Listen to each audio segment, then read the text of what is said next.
Hi friends, ನಮಸ್ಕಾರ. NSK tech news Kannada YouTube ಚಾನಲ್ಗೆ ಸ್ವಾಗತ.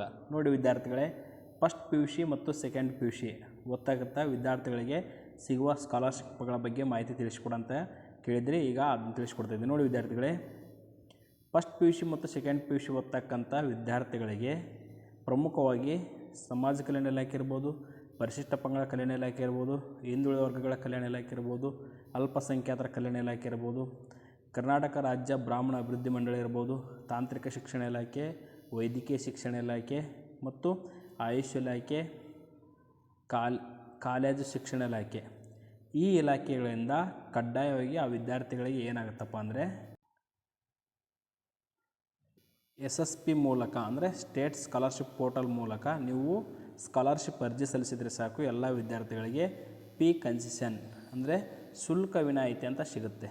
ಈ ಶುಲ್ಕ ವಿನಾಯಿತಿ ಅಂತಕ್ಕಂಥದ್ದು ನೀವು ಕಾಲೇಜು ಸೇರೋ ಸಂದರ್ಭದಲ್ಲಿ ಎಷ್ಟು ಕಾಲೇಜ್ ಫೀ ಕಟ್ಟಿರ್ತೀರೋ ಆ ಕಾಲೇಜ್ ಫೀ ನಿಮಗೆ ಒಳ್ಳೆ ನಿಮ್ಮ ಅಕೌಂಟಿಗೆ ರೀಫಂಡ್ ಮಾಡ್ತವೆ. ಈಗೇನು ಹೇಳಿದ್ನಲ್ಲ, ಎಲ್ಲ ಇಲಾಖೆಗಳು ಎಲ್ಲ ಆ ಇಲಾಖೆ ವ್ಯಾಪ್ತಿಯಲ್ಲಿ ಬರುವ ವಿದ್ಯಾರ್ಥಿಗಳಿಗೆ ಈ ಒಂದು ಕಾಲೇಜು ಫೀ ಕನ್ಸೆಷನ್ ಅಂತಕ್ಕಂಥ ಸ್ಕಾಲರ್ಶಿಪ್ ಕೊಡ್ತವೆ. ನೀವು SSP ಅರ್ಜಿ ಹಾಕಿದರೆ ಸಾಕು, ಈ ಸ್ಕಾಲರ್ಶಿಪ್ ನಿಮಗೆ 100% ಫೀ ಕನ್ಸೆಷನ್ ಅಂದರೆ ಶುಲ್ಕ ವಿನಾಯಿತಿ. ನೀವು ಎಷ್ಟು ಕಾಲೇಜಿಗೆ ಫೀ ಕಟ್ಟಿರ್ತೀರ ಆ ಫೀ ನಿಮಗೆ ರಿಫಂಡ್ ಆಗುತ್ತೆ. ಇದು ಒಂದು. ಇನ್ನೊಂದು ಏನಪ್ಪ ಅಂದರೆ, ಇದು ಎಲ್ಲ ಇಲಾಖೆಗೆ ಸಿಗ್ತಕ್ಕಂಥದ್ದು. ನೆಕ್ಸ್ಟು ಹಿಂದುಳಿದ ವರ್ಗಗಳ ಕಲ್ಯಾಣ ಇಲಾಖೆ ವಿದ್ಯಾರ್ಥಿಗಳಿಗೆ ಅಂದರೆ ಬ್ಯಾಕ್ವರ್ಡ್ ಕ್ಲಾಸಸ್ ವೆಲ್ಫೇರ್ ಡಿಪಾರ್ಟ್ಮೆಂಟ್ ವಿದ್ಯಾರ್ಥಿಗಳಿಗೆ ಆ ವಿದ್ಯಾರ್ಥಿಗಳಿಗೆ ವಿದ್ಯಾಸಿರಿ ಯೋಜನೆ ಅಂತ ಇದೆ. ಆ ವಿದ್ಯಾಸಿರಿ ಯೋಜನೆಯಡಿ ವಿದ್ಯಾರ್ಥಿಗಳಿಗೆ ಫುಡ್ ಆ್ಯಂಡ್ ಅಕಾಮಿಡೇಷನ್ ಕೊಡ್ತಾರೆ. ಅದು ಎಷ್ಟಪ್ಪ ಅಂದರೆ 15,000 ರೂಪಾಯಿಯನ್ನು ಕೊಡ್ತಾರೆ ಫಸ್ಟ್ PUC ಮತ್ತು ಸೆಕೆಂಡ್ PUC ಓದ್ತಕ್ಕಂಥ ವಿದ್ಯಾರ್ಥಿಗಳಿಗೆ. ಅದು ಯಾವ ರೀತಿಯಪ್ಪ ಅಂದರೆ, ವಿದ್ಯಾರ್ಥಿ ಹಾಸ್ಟೆಲ್ಗೆ ಆನ್ಲೈನ್ ಮೂಲಕ ಅರ್ಜಿ ಹಾಕಿರಬೇಕು. ಆ ವಿದ್ಯಾರ್ಥಿ ಹಾಸ್ಟೆಲ್ ಸೆಲೆಕ್ಟ್ ಆಗಿಲ್ಲ ಅಂದರೆ ಮಾತ್ರ ಅಂಥ ವಿದ್ಯಾರ್ಥಿಗಳಿಗೆ ಈ ಒಂದು 15,000 ರೂಪಾಯಿ ಹಣವನ್ನು, ಅದು OBC ವಿದ್ಯಾರ್ಥಿಗಳಿಗೆ ಮಾತ್ರ. ಏನು, ವಿದ್ಯಾರ್ಥಿ ನಂಬರ್ 1 ವಿದ್ಯಾರ್ಥಿ ಹಾಸ್ಟೆಲ್ಗೆ ಅರ್ಜಿ ಹಾಕಿರಬೇಕು. ಆ ವಿದ್ಯಾರ್ಥಿ ಹಾಸ್ಟೆಲ್ ಸೆಲೆಕ್ಟ್ ಆಗಿರಬಾರ್ದು. ಸೆಲೆಕ್ಟ್ ಆದ ವಿದ್ಯಾರ್ಥಿಗಳಿಗೆ ಬರಲ್ಲ. ಯಾವ ವಿದ್ಯಾರ್ಥಿಗಳು ಸೆಲೆಕ್ಟ್ ಆಗಿರಲ್ಲ ಅಂಥ ವಿದ್ಯಾರ್ಥಿಗಳಿಗೆ ಫುಡ್ ಆ್ಯಂಡ್ ಅಕಾಮಿಡೇಷನ್ ಅಂತಂದೇಳಿ ಒಟ್ಟು ವಾರ್ಷಿಕವಾಗಿ 15,000 ರೂಪಾಯಿ ಸ್ಕಾಲರ್ಶಿಪ್ ಅವರ ಒಂದು ಅಕೌಂಟ್ಗೆ ಜಮಾ ಆಗುತ್ತೆ. ಆ್ಯಂಡ್ ದೆನ್ ಈ ಒಂದು ಬ್ಯಾಕ್ವರ್ಡ್ ಕ್ಲಾಸಸ್ ವಿದ್ಯಾರ್ಥಿಗಳಿಗೆ 2 ಸ್ಕಾಲರ್ಶಿಪ್ ಬರೋದು. ಒಂದು ಪಿ ಕನ್ಸೆಷನ್, ಇನ್ನೊಂದು ಈ ವಿದ್ಯಾಸಿರಿ ಯೋಜನೆ ಫುಡ್ ಆ್ಯಂಡ್ ಅಕಾಮಿಡೇಷನ್. 2 ಸ್ಕಾಲರ್ಶಿಪ್ ಮಾತ್ರ ಬರುತ್ತೆ. ಇನ್ನೊಂದು NSP ಸ್ಕಾಲರ್ಶಿಪ್ ಅಂತ ಇದೆ. ಆ NSP ಸ್ಕಾಲರ್ಶಿಪ್ ಕೂಡ ಫಸ್ಟ್ PUC ಮತ್ತು ಸೆಕೆಂಡ್ PUC ಮೈನಾರಿಟಿ ವಿದ್ಯಾರ್ಥಿಗಳಿಗೆ ಮಾತ್ರ ಬರುತ್ತೆ. ಅದು ಅಂದರೆ ಈ ಮುಸ್ಲಿಮ್ಸ್, ಕ್ರೈಸ್ತ, ಜೈನ್, ಬೌದ್ಧ ಧರ್ಮದ ವಿದ್ಯಾರ್ಥಿಗಳು ಸ್ಕಾಲರ್ಶಿಪ್ ಪಡಿಬೇಕಾದ್ರೆ ಕಡ್ಡಾಯವಾಗಿ NSPಯಲ್ಲಿ ಆನ್ಲೈನ್ ಮೂಲಕ ಅರ್ಜಿಯನ್ನು ಸಲ್ಲಿಸಬೇಕು. ಅಂಥ ವಿದ್ಯಾರ್ಥಿಗಳಿಗೆ ಈ ಒಂದು ಸ್ಕಾಲರ್ಶಿಪ್ ಸಿಗುತ್ತೆ. ತದನಂತರ ಏನಪ್ಪ ಅಂದರೆ, ಫಸ್ಟ್ PUC ಓದ್ತಕ್ಕಂಥ ಈ ಒಂದು ಪರಿಶಿಷ್ಟ ಪಂಗಡ, ಪರಿಶಿಷ್ಟ ಜಾತಿ ವಿದ್ಯಾರ್ಥಿಗಳಿಗೆ ಅಂದರೆ SC ST ವಿದ್ಯಾರ್ಥಿಗಳಿಗೆ ನಂಬರ್ 1 ಆಗಿ ಸಿಗ್ತಕ್ಕಂಥದ್ದು ಅತ್ಯಂತ ಇಂಪಾರ್ಟೆಂಟ್ ಆಗಿರ್ತಕ್ಕಂಥದ್ದು ಪ್ರೈಸ್ ಮನಿ.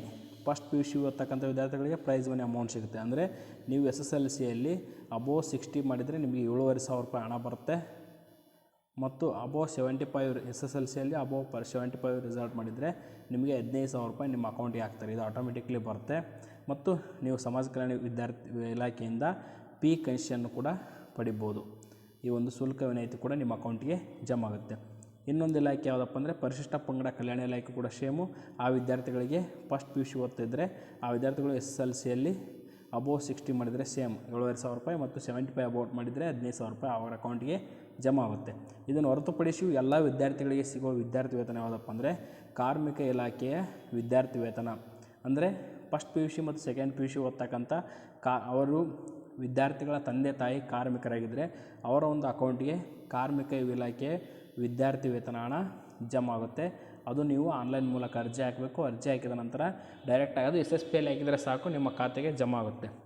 ಇನ್ನೊಂದು ಎಲ್ಲರಿಗೂ ಸಿಗ್ತಕ್ಕಂಥ ವಿದ್ಯಾರ್ಥಿ ವೇತನ ಯಾವುದಪ್ಪ ಅಂದರೆ ಈ ಒಂದು ಕೃಷಿ ಇಲಾಖೆ ನೀಡುವ ರೈತ ವಿದ್ಯಾನಿಧಿ, ಕೃಷಿ ಇಲಾಖೆ ನೀಡುವ ರೈತ ವಿದ್ಯಾನಿಧಿ ಸ್ಕಾಲರ್ಶಿಪ್ ಸಿಗುತ್ತೆ. ಅಂದರೆ ಫಸ್ಟ್ PUC ಮತ್ತು ಸೆಕೆಂಡ್ PUC ಓದ್ತಕ್ಕಂಥ ವಿದ್ಯಾರ್ಥಿಗಳಿಗೆ ಈ ಒಂದು ಕೃಷಿ ಇಲಾಖೆಯಿಂದ ರೈತ ವಿದ್ಯಾನಿಧಿ ಅಂತಂದೇಳಿ ಆ ಒಂದು ಸ್ಕಾಲರ್ಶಿಪ್ ಹಣವನ್ನು ಬಾಯ್ಸ್ ಆಗಿದ್ದರೆ 2,500 ರೂಪಾಯಿ, ಒಂದು ವೇಳೆ ಲೇಡೀಸ್ ಆಗಿದ್ದರೆ 3,000 ರೂಪಾಯಿ ಅವರ ಅಕೌಂಟಿಗೆ ಈ ಒಂದು ರೈತ ವಿದ್ಯಾನಿಧಿ ಯೋಜನೆಯಡಿ ಸಿಗುತ್ತೆ. ಅದೇ ರೀತಿಯಾಗಿ ಒಂದು ವೇಳೆ ಮೀನುಗಾರರಾಗಿದ್ದರೆ ಅವರಿಗೂ ಕೂಡ ಈ ಒಂದು ಮೀನುಗಾರ ಇಲಾಖೆಯಿಂದ ರೈತ ವಿದ್ಯಾನಿಧಿ ಯಾವ ರೀತಿ ಇರುತ್ತೋ ಅದೇ ರೀತಿ ಸ್ಕಾಲರ್ಶಿಪ್ ಸಿಗುತ್ತೆ. ಮತ್ತು ಡ್ರೈವರ್ ಅಂದರೆ ಸಾರಿಗೆ ಇಲಾಖೆಯಡಿ ಬರುವ ಈ ಒಂದು ಚಾಲಕರ ಮಕ್ಕಳಿಗೂ ಕೂಡ ಸ್ಕಾಲರ್ಶಿಪ್ ಸಿಗುತ್ತೆ. ಮತ್ತು ಜವಳಿ ಮತ್ತು ಕೈಮಗ್ಗ ಇಲಾಖೆಯಡಿ ಬರ್ತಕ್ಕಂಥ ಈ ಒಂದು ಕೈಮಗ್ಗ ಕಾರ್ಮಿಕರು ಮಕ್ಕಳಿಗೂ ಕೂಡ ಸ್ಕಾಲರ್ಶಿಪ್ ಸಿಗುತ್ತೆ. ವಿಕಲಚೇತನ ಮಕ್ಕಳಿಗೂ ಕೂಡ first PUC second PUC scholarship ಸಿಗುತ್ತೆ. ಅದೇ ರೀತಿ ಎಲ್ಲ ಯೋಜನೆಯಡಿ ಸ್ಕಾಲರ್ಶಿಪ್ ಸಿಗುತ್ತೆ. ಆ ಸ್ಕಾಲರ್ಶಿಪ್ ಪಡ್ಕೊಳ್ಬೇಕಾದ್ರೆ ಕಡ್ಡಾಯವಾಗಿ ನೀವು ಆನ್ಲೈನ್ ಮೂಲಕ ಇದೇ SSP ಮೂಲಕ ಆನ್ಲೈನ್ ಮೂಲಕ ಅರ್ಜಿಯನ್ನು ಸಲ್ಲಿಸಬೇಕು. ಆ ಅರ್ಜಿ ಪ್ರಾರಂಭವಾದಾಗ ನಾವು ನಿಮಗೆ ಇಲ್ಲಿ ಅಪ್ಡೇಟ್ ಮಾಡಿ ತಿಳಿಸ್ಕೊಡ್ತೀವಿ. ಅದಕ್ಕಾಗಿ ನಮ್ಮ ಚಾನಲನ್ನು ಸಬ್ಸ್ಕ್ರೈಬ್ ಮಾಡಿ ಅಂತ ಹೇಳ್ತಾ thank you for watching this video.